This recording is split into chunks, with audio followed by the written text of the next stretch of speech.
Hey guys, wanted to talk about another gun we've added to our Springfield XD collection, and that is Springfield XD9. You can see that very similar to the 45 that we have. Almost exactly the same in size and everything. Yeah, 45 is they're very slightly similar. larger, but very much the same. 45 is going to be a little heavier, with clip, without clip. Weight's almost exactly the same. We've tried both, shot them both. Very, very similar weight, very, very similar size.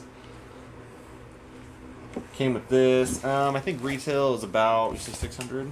About $600 or so. 600 bucks. About Comes with 600. a great bag. At least where we bought it at the time. I don't know if everybody's going to get the same deal. Comes with 5 magazines. Great. All these compartments to hold your magazines. Everything you want. Comes with a little slide lock. We've spoken before. We don't really like using these, but they're good to have just in case. And what did this one run? It was about $539 or so. Nice little pouch here. Yeah, oh yeah, the price of the gun? Yeah, Yeah. little setup. Yeah, that was about $539. Pretty well the same. Close. 45 is a little more expensive, but still running. I mean, the XDs usually run right around between $500 and $600, consistent price. These ones are about the same price, and the big difference is this one came with the 5 magazines, and this one came with 3. It was only supposed to come with 2, but it came with 3, and we accepted that. So those are about $30 a piece. So Yeah, you know how expensive those. When you're getting a deal with 5 magazines, you can't pass that up. You guys know how expensive those are. Can I take it apart? Yeah, let's take it apart. Compare the barrels, stuff like that. I mean, they're pretty similar in size, and the barrels are definitely, this one's a lot thinner of a barrel. That's how we take it apart. Lever up. A little tighter new gun. There we are. A lot more similar. In our last video, we compared the tactical with the compact 45s. These 9 and the 45 compacts are both very identical. Like I said, almost the exact same size, weight, just a different caliber. Slide comes out the same. Sides.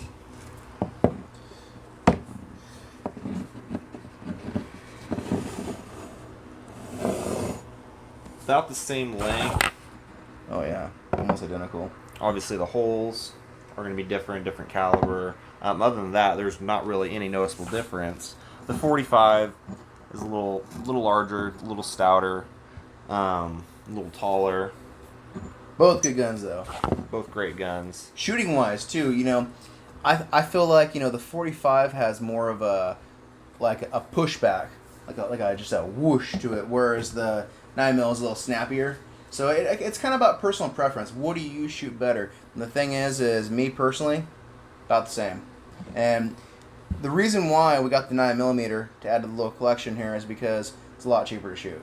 Absolutely. You can get a box of ammunition at Walmart for like $8 and some change. It's a lot cheaper to go out and have a good time with, practice up with, and stuff like that. And still, the 9mm is still a good round. And the thing is between the two, the 9mm has better penetration than the 45 does. If I was out backpacking in the woods, what would I want? I don't know. To be honest with you, I feel like they'd be about the same to me. A little different. Just you're kind of getting the best of both worlds with each. You're getting a little more power and momentum with the 45. It's gonna, like you said, it's gonna be more of a punch and a hit. It's gonna spread over a larger area. 9mm is just gonna be a lot sharper, and it's gonna have a better chance of going straight through. It depends what you want, what you're shooting at, and what you think you might come across. There was actually a guy in I think it was Alaska that killed a big grizzly bear with a 9mm. And I don't know if I'd like to take those odds personally, but the point behind that is that it's doable. It's a good self-defense gun, and either one of them are going to be better than standing there holding a stick. So Absolutely. We'll put these back together. Same way. Put this one together as well. Oh, that's the wrong That's the one. 45. Oh, I was gonna say it doesn't fit. Get that out. Yeah, that's much easier to put together than the spring. There's no tension on it. Oh, then the Yeah, yeah, that just tactical. pops in and it keeps itself straight and Yep. in line. Another important thing that we talked about in the other video, though, is that it's really, really important to make sure that you keep that spring as dead center as possible. The last thing you want to do is have to beat on your new gun to try and get it to break free, and that slide gets stuck. Like I mentioned before, but especially with these, when you're disassembling them or any kind of field strip at all, it's really nice to have that visible indicator if there's a chambered magazine. And for whatever reason, if you got a round chambered and you go to field strip and take it apart and pull that trigger to release the slide, it will fire. So it's great. I just get into the really good habit of always making sure that that's down.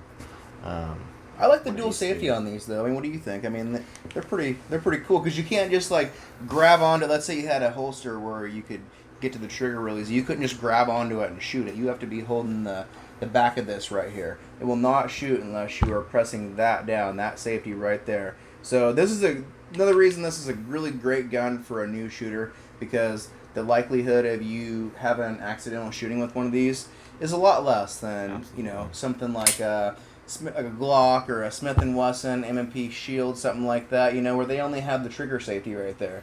So, but the one thing about the MP Shield that I do like compared to this is it does have a thumb safety, and I will touch on that on another video. Yeah, I do, like you said, it's if you drop it or something, or it's a lot harder to have an accident with it when you're not ready to shoot it. The only negative thing I have to say is once it's in your hand, there's no more safety. Once you're ready to go, you're in the right position with your hand on the back strap and ready to shoot. There's no safety. I do like a more mechanical safety, like a Final 1911 or something like that. But other than that, I mean, yeah, it's great. You just another thing to get used to, and they're becoming very common with that backstrap safety. I do like the 1911s too. We went and test shot a Springfield 1911 TRP, and the thing is to be completely honest with you, I shoot this better. And is it because I've shot thousands of rounds through this? Maybe. Or is it because this is all around just as good of a gun, if not better, in my opinion? Possibly. Don't know. But the thing is either way, they're all good guns. Springfield makes an excellent gun. These are very versatile. They shoot real well. They are made in Croatia, not in the United States, but, to be honest with you, I would rather have one of these than, Yeah, they've proven themselves time and time again with everything. Absolutely. I've never had a malfunction in mine. I don't know if you've ever had a malfunction in yours. Nope. They're not going to jam up on you. They're going to shoot where you want it to shoot. They're almost to any other gun. I think they're the easiest to strip. Extremely easy to strip. Just about 3 actions to do it. Absolutely, no tool needed. Unlike with the Smith & Wesson M&P Shield. Oh yeah, those still pretty easy. You just got to have something besides your fingers. A little screwdriver or something, or I think I used a pin or something last time. Yeah, we might make a video on those here pretty soon with an M&P Shield. But yeah, no, these are great guns. Something else I wanted to mention that seems pretty standard on these. I don't know if you can see those sights. I really like the way those iron sights are set up. They're steel. I think a lot of these other guns, polymer frame ones, I just like the metal attached sights. A little harder. You can be a little rougher with it. And just those white dots, very clear. These are great sights. And one thing we didn't mention in the last video is with this Springfield XD, you can shoot it left or right-handed.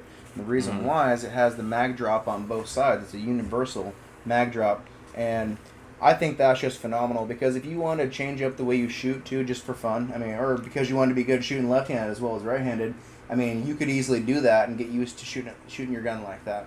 And they shoot super, super well, and I think that I could shoot this gun.